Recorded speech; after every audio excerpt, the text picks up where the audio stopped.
يا هلا. هو احنا ليه دايما بنحس بجمال اللحظة بعد ما تعدي؟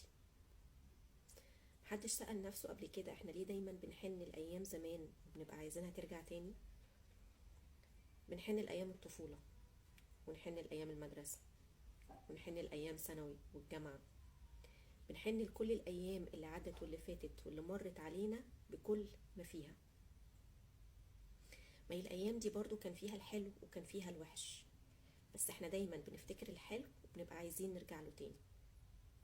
خدوا بالكم انه الايام اللي احنا عايشينها دلوقتي بعد كام سنة برضو هنحن لها ونبقى عايزين نرجع لها تاني.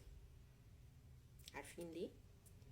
لاننا ما تعودناش اننا نعيش اللحظة، نحس بيها ونحس بالنعم اللي فيها ونعيشها ونشبع منها ونديها حقها ونشكر ربنا عليها. بنعديها ونمر بيها مرور الكرام ونرجع بعد كده نحن لها.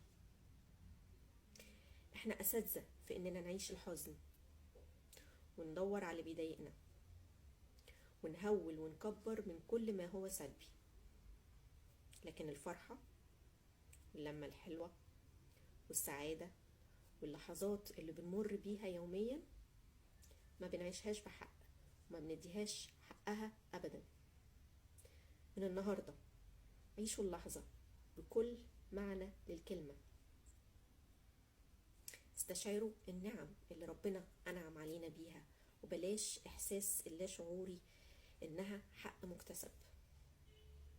وانت بتشرب المية استشعر النعمة اللي ربنا أنعم علينا بيها وحس بحلاوة المية واشكر ربنا عليها. وانت بتاكل وانت قادر تقف على رجليك وتقوم بأعمالك، وانت قادرة تقفي وتعملي فطار لولادك، وانت بتشوفي ولادك بيجروا حواليكي في البيت ومليين دوشة. في كل حاجة صغيرة قبل الكبيرة حسها قوي وعيشها واستشعرها واديها حقها واشبع منها.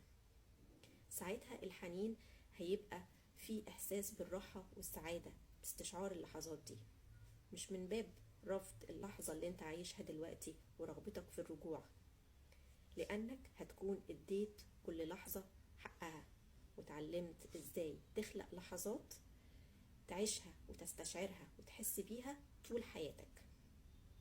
انك تعيش اللحظة معناه انك عايش الحياة. اشوفكم على خير الفيديو اللي جاي. سلام.